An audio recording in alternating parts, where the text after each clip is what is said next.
हमने अपनी previous video में causes of low national income of India के टॉपिक को कवर कर लिया था, जिसमें हमने economic causes, social causes, political causes के बारे में पढ़ा था।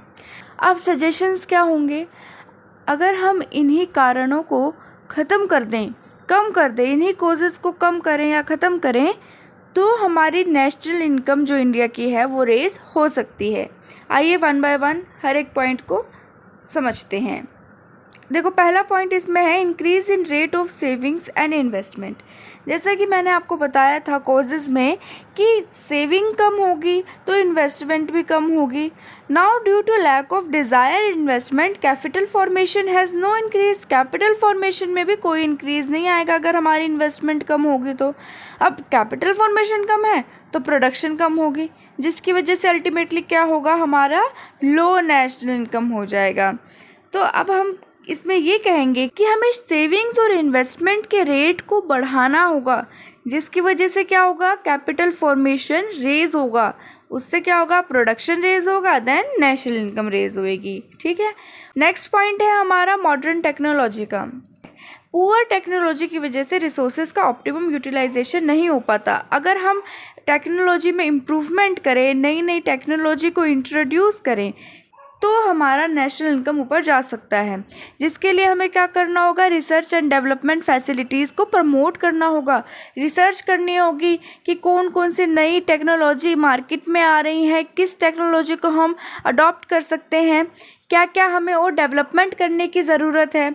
ठीक है। अगर हमें सही लगा तो हम दूसरी कंट्रीज़ की जो टेक्नोलॉजी है, अगर वो बेस्ट है तो हम उसको भी इंपोर्ट कर सकते हैं, उस मॉडर्न टेक्नोलॉजी को भी अपने कंट्री में इंपोर्ट कर सकते हैं। नेक्स्ट पॉइंट है इसमें हमारा check on growth of population. जैसे अगर मैं आंकड़ों की बात करूं तो 1960 में 45.05 करोड़ इंडिया की पॉपुलेशन थी, और आज 2019 के आंकड़ों की अगर मैं बात करूं, लेटेस्ट वही थे, तो 136.64 करोड़ इंडिया की पॉपुलेशन है। तो कितना ज़्यादा बढ़ गई है।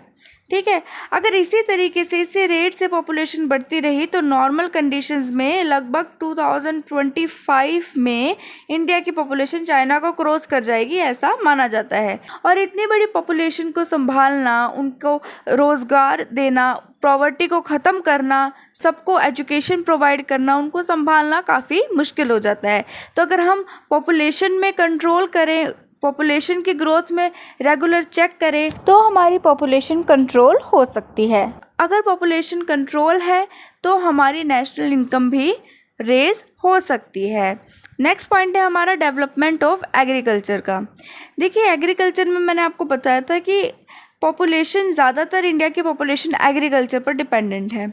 अगर एग्रीकल्चर अच्छा होएगा तो वो पॉपुलेशन भी अच्छी इनकम रेज़ कर सकेगी, एक सर्टेन इनकम रेज़ कर सकेगी।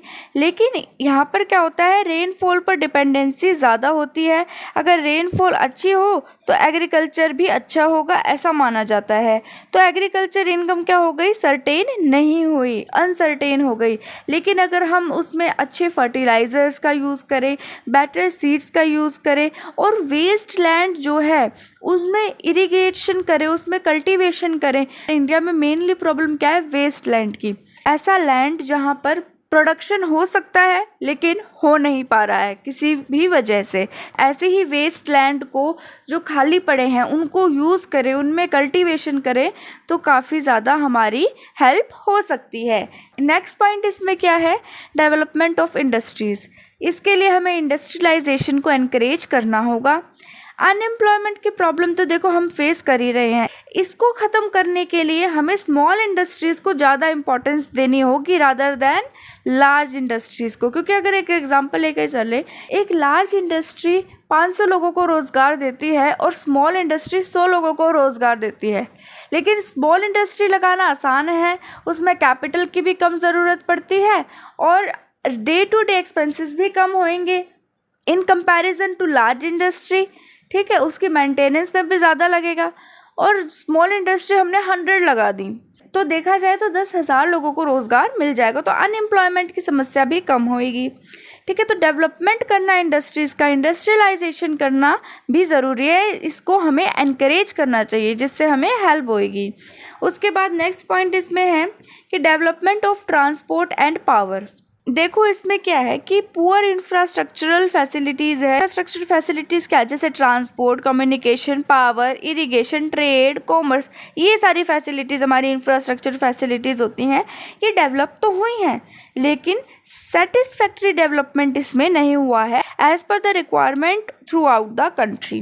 पूरी कंट्री के हिसाब से उतना सेटिस्फैक्ट्री डेवलपमेंट नहीं हुआ है, ठीक है। जिसकी वजह से क्या होता है, डेवलपमेंट चाहे एग्रीकल्चरल डेवलपमेंट हो चाहे इंडस्ट्रियल सेक्टर का डेवलपमेंट हो, उसके पाथ में हिंड्रेंसेस क्रिएट होते हैं, ठीक है। तो हमें transport facility, power facility, basically जो इंफ्रास्ट्रक्चर फैसिलिटीज़ हैं उनको एनकरेज करना चाहिए, उनको डेवलप करना चाहिए।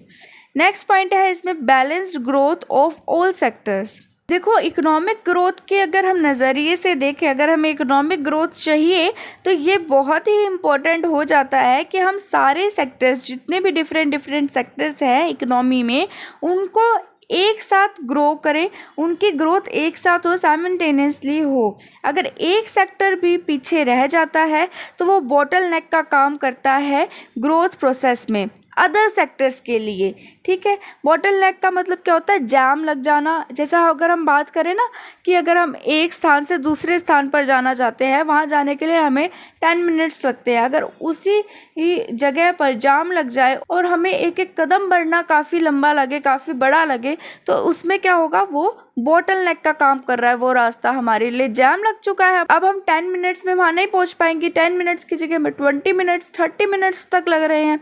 तो ये एक तरीके से हिंड्रेंस क्रिएट हुआ ना ग्रोथ के रास्ते में, डेवलपमेंट के रास्ते में। तो इसलिए कहा गया है कि साइमल्टेनियसली सभी सेक्टर्स, डिफरेंट सेक्टर्स को हमें ग्रो करना है। एक सेक्टर भी रह गया तो वो हिंड्रेंस बनेगा। उसके बाद नेक्स्ट पॉइंट है हमारा मोर स्पेशल वेलफेयर सर्विस। हमें ज़्यादा से ज़्यादा सोशल वेलफेयर सर्विस को एनकरेज करना चाहिए, हेल्थ सर्विस को एनकरेज करना चाहिए, क्योंकि अगर हमारा ह्यूमन कैपिटल है, अगर ह्यूमन ही हेल्दी नहीं हुआ तो वो ज़्यादा से ज़्यादा कितनी प्रोडक्शन कर लेगा, अगर वो खुद ही स्वस्थ नहीं है तो, है ना, काम ठप ही पड़ जाएगा।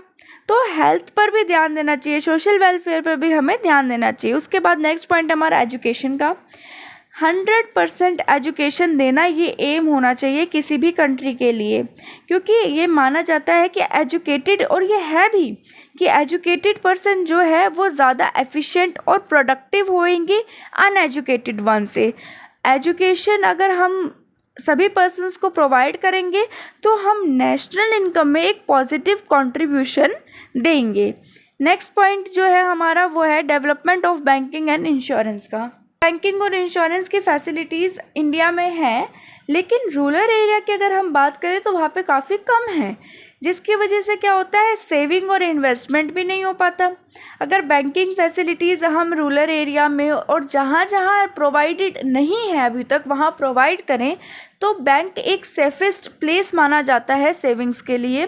तो लोग क्या होते हैं, एनकरेज होते हैं ज़्यादा से ज़्यादा सेविंग करने के लिए। सेविंग बढ़ेगी तो इन्वेस्टमेंट बढ़ेगी, इन्वेस्टमेंट बढ़ेगी तो कैपिटल फॉर्मेशन होगा ज़्यादा से ज़्यादा, देन प्रोडक्शन, प्रोडक्टिविटी, और उसके बाद नेशनल इनकम भी इंक्रीज़ हो जाएगा। सेम प्रोसेस चलेगा, ठीक है। उसके बाद हमारा पॉइंट आता है इसमें यूज़ ऑफ नेशनल रिसोर्सेज का। देखिए नेशनल रिसोर्सेज का प्रॉपरली यूटिलाइजेशन होना चाहिए।